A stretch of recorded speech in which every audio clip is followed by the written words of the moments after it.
Good afternoon. How are you all doing today? I hope you're having an awesome day. Um, Today we're looking at using howdy. I like that. Today we're looking at using collections as a CMA.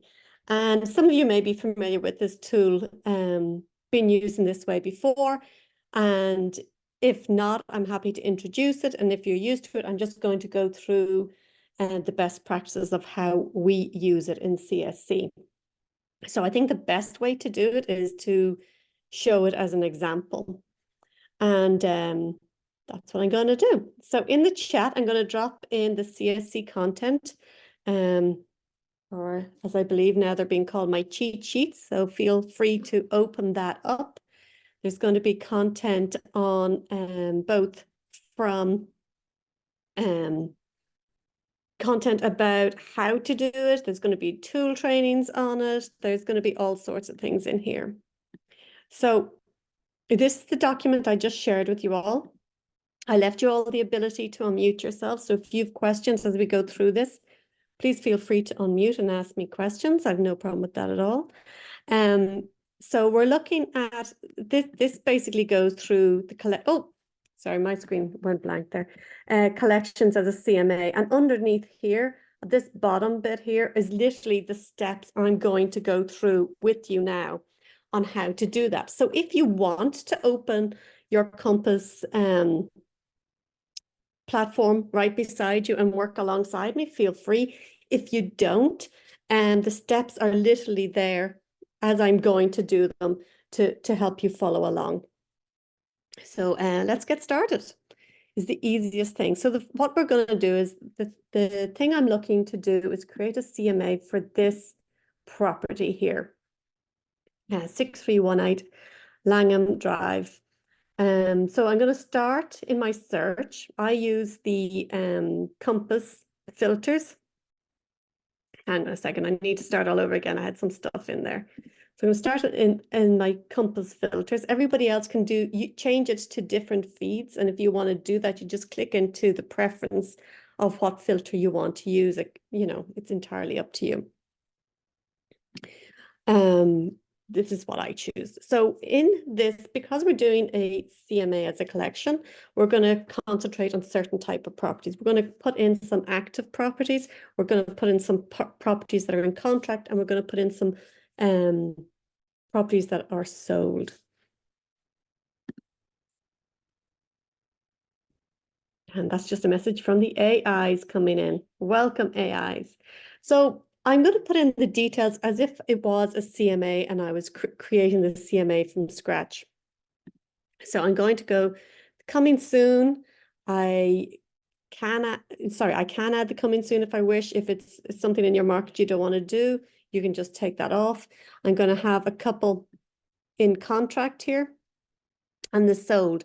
Now, I really want to get as most recent as I can. So preferably 30 days, if not go to 90 days. If 90 days doesn't give you enough, then what you need to do is go back and expand it further from there. For this, I'm going to put in a single family home. I'm putting in a zip code. No, not a neighborhood, a zip code. This is actually based in Texas, and I don't know the area that well. That's this area they sent me.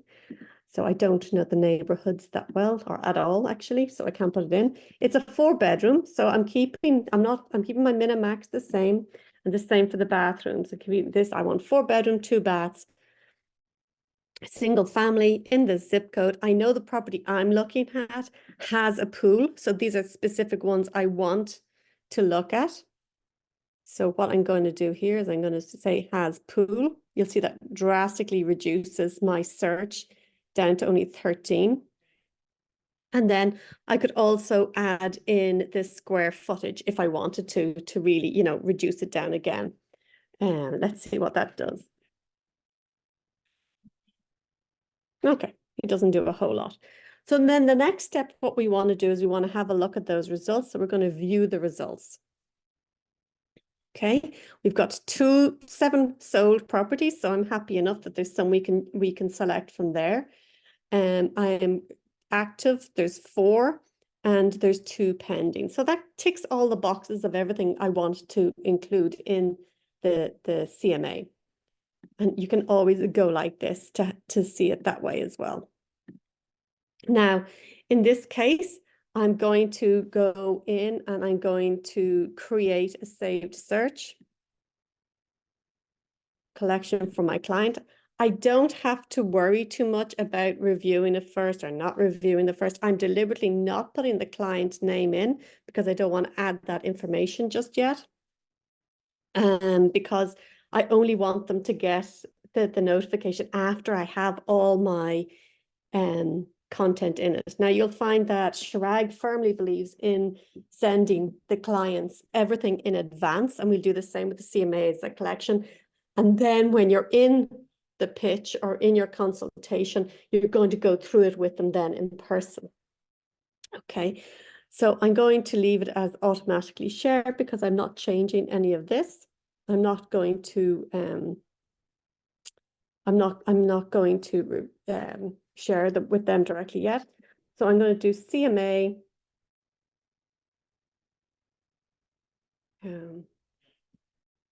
6318 Langham. Actually, excuse me, I am going to review it first. Sorry, I am going to review it first because I only want to add some of these properties in. So 6318 Langham Drive, that's what I'm going to call the collection. So I know it's a CMA, so I don't get it confused with anything else. And I'm going to simply create the collection there. Okay, you'll see there's so many unshared. Next thing I'm going to do, if you see it sorts on date added. So right now I want to sort it on status.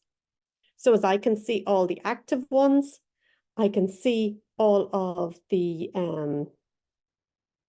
then I'm going to see all the pending ones and everything else. So I'm going to go through these and see which ones match what I want. So I'm going to choose this one. And I'm going to choose another active one. These ones down here are my pendings. I'm going to add these 2 in. And I should have a couple of sold here. This one's quite similar. I'm going to add that sold one in. And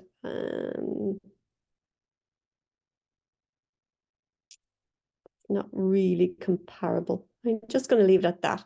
And again, if you wanted more sold, you would just extend the sold date so as you have more of a selection of properties that are more similar to what you're looking at. So I'm going to share them with the client. They're not in fact going to the client because I haven't added the client. So in my shared tab, I'm now going in and I'm going to still change this to date added. But again, I'm going to change them to status. So it's just easy for me.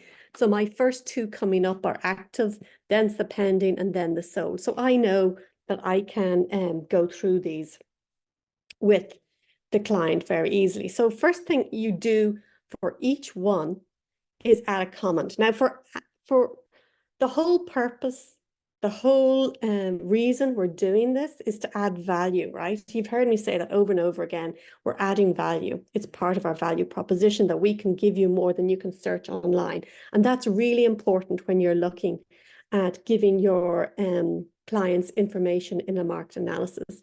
So ideally, I can just leave it be, don't put any comments. Oh yeah, they're the active ones, there you go. The ideal world, I'm going to talk to the listing agent. I'm going to see if the house has any anything in particular I need to stress about it. If there's an open house, attend the open house and see what they have going for. Because remember, this is the competition for the house that you want to list, right? So you can look through these very quickly as is. And you can just write some information about what's currently about, upgrade the kitchen. They can see that themselves. And then if the listing agent really depends on your relationship with them, they might let you know, eager to sell or not in any hurry, waiting for the right offer. So you know when you're going to your pitch with your client that, okay, this one, they're going to wait. They're going to hold off till they get X 316, 900,000. They're not, they're not in any hurry. So you're going to add that sort of information in there, depending on your conversations. You always want to, oh, sorry, you always want to add more than they can find out online. They can find out a lot of what is already online. And quite frankly, most people in their area know what is already active, know the owners, know how long it's been on the market. You know, don't forget to always add that, the days on the market and days on market. And if this is longer, don't just put days on market 84. Give it value, give it meaning. In this case, it's like, what, 46. Days on market are 46. In this, you know, at this time, that's longer than expected. It's showing that either the house is overpriced or the market is slowing. That's things you're adding value. You're talking about the market with them, and you're giving real value to, instead of DOM 46. I mean, DOM 46, all real estate agents know what that means, but lay people, what does that mean to me? 46, is that long? Is that not long? You know, you want to put it into layman's terms for them. So that's another good comment to add on any of the active properties you have. So again, I'm just going to send that there. It's not going to, just pretend I beefed it all out. It's beautiful. It's gorgeous. And the next thing I'm going to do is I'm going to look at the in contract. Now, you're not going to know the sale price, the agreed price. So what are you going to do? You've got two agents you can now go out to get this information. You can go to the listing agent, and you can go to the buyer's agent, and you can find out. This home had one cash offer, selling for 5%, sorry, 5% below asking. You know, so all that information. So it's all about your network and your relationships with people as to where you're getting this information. So you're going to add all that in there. I mean, you can go to the private remarks and you can get information there for sure.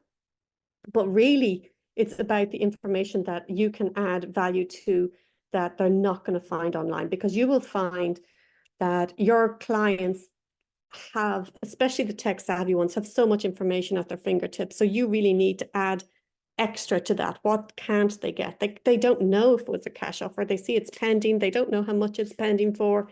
You know, depending on your relationship, you can get that information out. And you would do that for all the ones that are in contract, how long they were on the market, what the difference between the list price and the contract price, were the contingencies all lifted, all that information. That's all really important when you're going to look at listing a property in the same area and how things are going.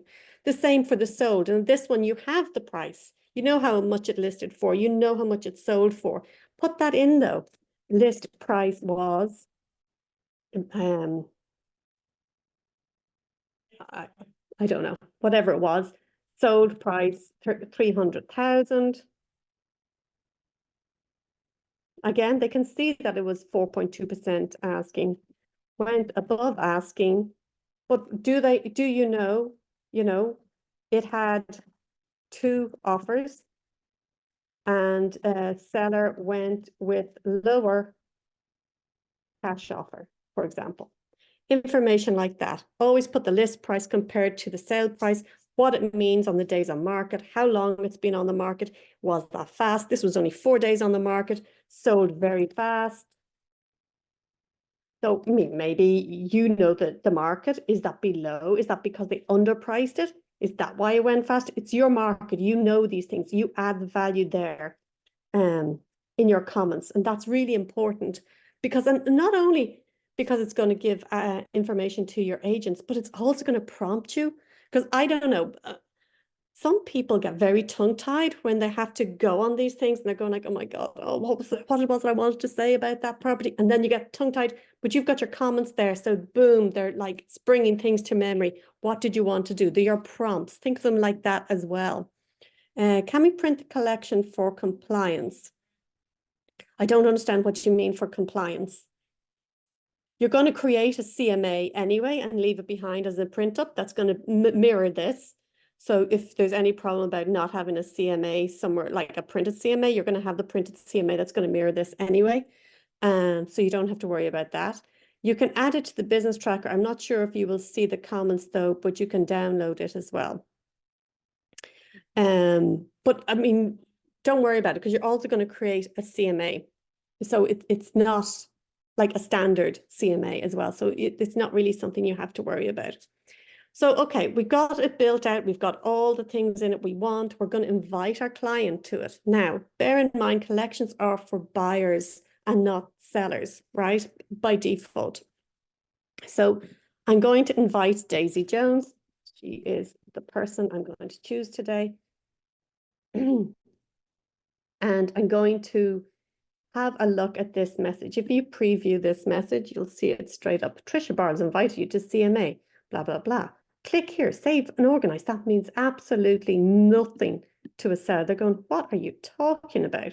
So I'm going to go back and instead I'm going to use the one we created here. So this is the message we have created for you to use in the collection instead of the collection that, the message that Compass automatically generates for you. And this one, you're going to change the headings. Just call it market analysis or digital market analysis. Ignore my typos. And again, if you look at this now, if we preview this email now, it's like digital market, Trisha's asked you, invited you to CMA, blah, blah, blah. I created this interactive market analysis update for you. This is one place, blah, blah, blah. We can collaborate on each property and talk about the market. You would obviously put in the date and time that you're meeting with them in the email and boom, send that off. That is gone to them now. Now, when you go to the pitch, when you're actually talking to them and you're going through these things, you're going to have it on your iPad or your laptop and you're going to be going through them. Your comments are going to be there for you as a nice little prompt. You can go into any of them. Great kitchen, eager to sell, great, good to know. You can do any of these things while you're talking. But remember, when you're on a pitch, it's always easy to pivot. They might say, oh, that one sold at 300,000 and, you know, say it was 6 months ago, for example. And, you know, mine is worth so much more and blah, blah, blah. And then you can always scroll down and to this, the payment calculator, which is great. It's really great and useful. So this one calculated the payments at 2000 at 7.25. Now, assuming that, you know, that has changed. So what you're going to go in here, you're going to say, yeah, okay, it was sold at this price at that interest rate. Now the interest rates are, hopefully they're down, but assuming that they were 8% now, that's going to cost you an extra 2,232 to the buyer. And we know that some buyers are more concerned about their monthly fees, their monthly outings, rather than the cost of the home. So, you know, it's just something that you can pivot on and use down here. Don't be afraid to use all the tools that are available to you in the Compass platform. It's a very handy one when you're talking about interest rates and cost of things.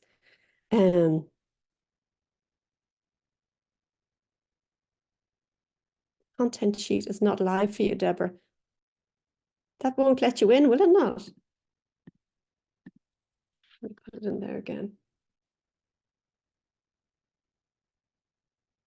Let me know if that's not working, guys. And none of them are working for you, Deborah. You can't click into any of the content here. That's really strange. Let me know. I'll have a look at that after this call. I'll have a look at your setup and see what's happening there. Do the interest rates change with Compass email? I think you have to be on your Compass email. No, it's pretty much, you should be able to access that. Oh, you have to be in to click on these things. You have to be in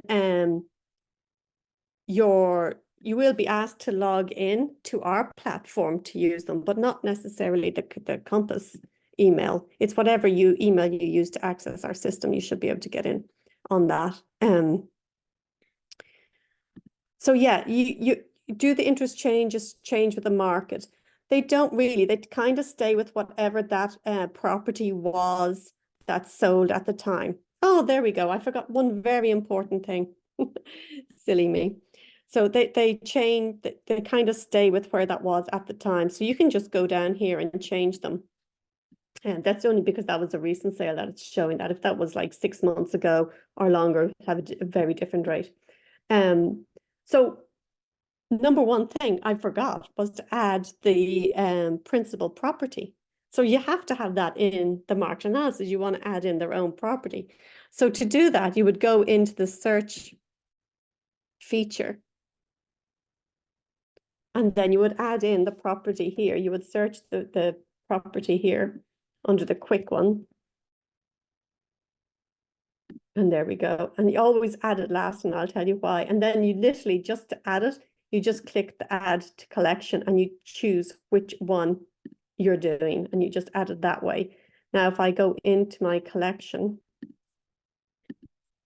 and just refresh it, you'll see it's there. And now if I, instead of by status, if I show this by date added, their one will appear first. So you can, say, oh, here's your property, blah, blah, blah. These are the comparable ones on the market, and then start your conversation. How do you use the collection during the listing? So that is how you would use the collection during the listing. You would open it up. You would use it as a market analysis. You would say, hi, thank you for joining me. Here's the market analysis. We have a whole script in there that goes over sharing the CMA as a collection. It should be in the content that I provided.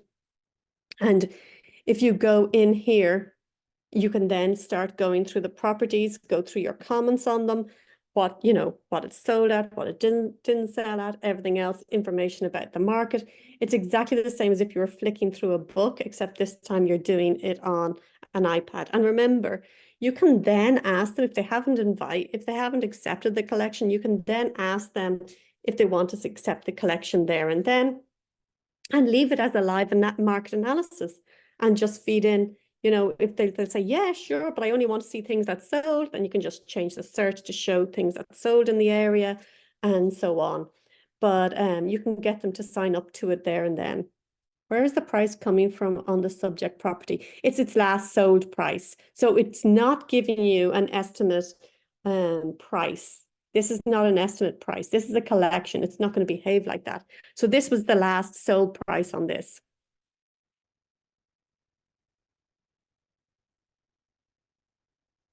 Yes, Jen, absolutely. Sellers do like to have a private collection to see what is on the market and to compare to theirs. I mean, that's what they're doing all the time anyway. They're looking at what's on the market, recent sales, everything else, because, it's very personal. It's their home. They want to know what's going on in the market. And this is a great way to do it for them, rather than them having to search Zillow or Realtor.com, or even if they use Compass. You have it all there for them. And then going forward, once you get them to accept that invitation during the pitch, they are then in it, and you can just continue collaborating on it into the future. Let me just check our time. We are bang on time. I love that.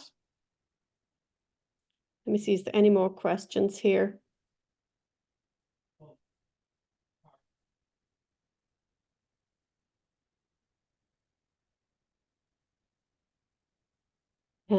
Lisa needs the links again. No problem. I'll get those for you now.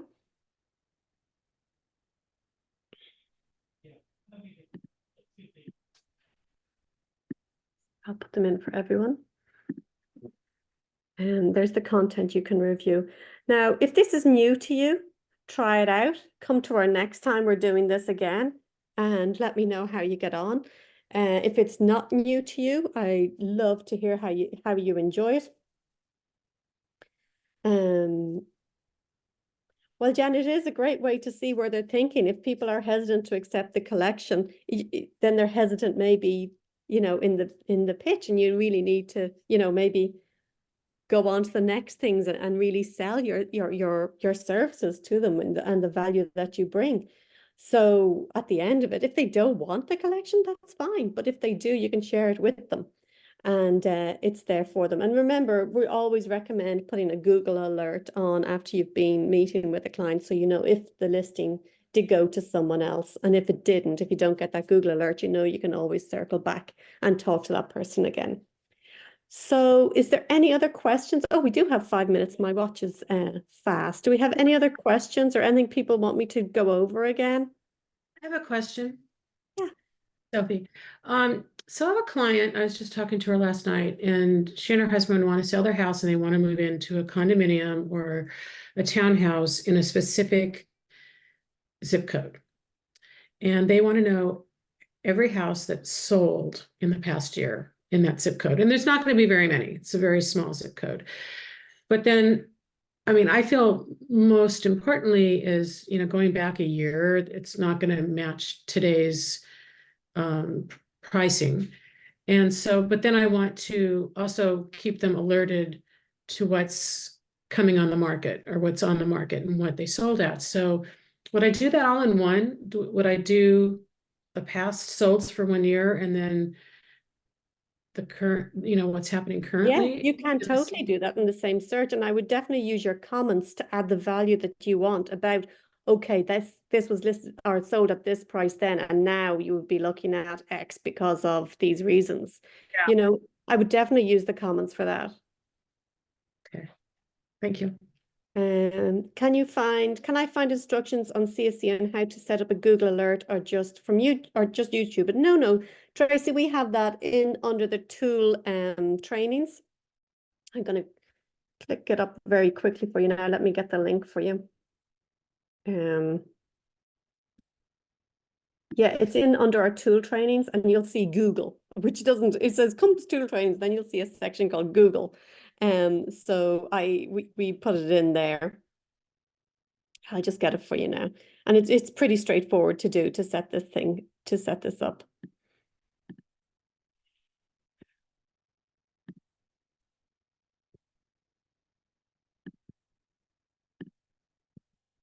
Bear with me.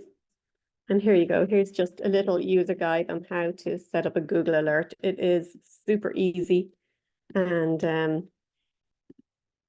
test it out, try it out. It is a great way to stay in touch with what's happening with the listing that the pitch you just did. Is there anything else here? How do you then use this for the actual CMA that you print and bring to the pitch? So then you're actually going to create the CMA is in the traditional way, but all your work is kind of done already. You have all your comments in the collection of the CMA. So you can just add and copy those to the notes part of the CMA. And then you print the CMA, the standard CMA, and just leave it behind. And again, we have a script about leaving it behind. And it's like, you leave it with the pitch book as a guide. So we discussed these in the collection, I'm just leaving them here for your review. If you want to flick through the book, some people prefer paper rather than, going through digitally. And if that's the case, that's fine. It's entirely up to your client, but that's all you do. You leave it as something you leave behind as a reminder of the conversations you've had. Everything you leave behind is a reminder. It's a roadmap of all your conversation. So it triggers their memory just to what you actually discussed and how much value you bring compared to other people. Okay. All right, guys, if that's it, if no one else has any other questions, if you're all hunky-dory and set, if you haven't used them, like I said, there's literally step-by-step guide in that on how to do it. In the content I shared with you is recommended comments you can add. And just feel free to practice because, the first time you do it, it's never going to be, perfect. So create one. Meet up with somebody and role play, demonstrating your collection or going through your collection as a CMA. And you can just see how it goes. Again, like I said, in the delivering the pitch and that content, you'll find there's a script in there for the CMA as a collection as well. Yes, this is recorded and it should be on our site by tomorrow. I'll add my little cheat sheet to the recording so you all have it and work away. Any questions, just send them to roadmap@chiragshahcoaching.com and I'll see you next Tuesday where I'm looking at marketing emails. Nothing new or that exciting about it, but I'm going to review it with you anyway. Have a look at the buttons. I love using buttons. So we'll have a look at that. Take care and have a great weekend. Bye-bye.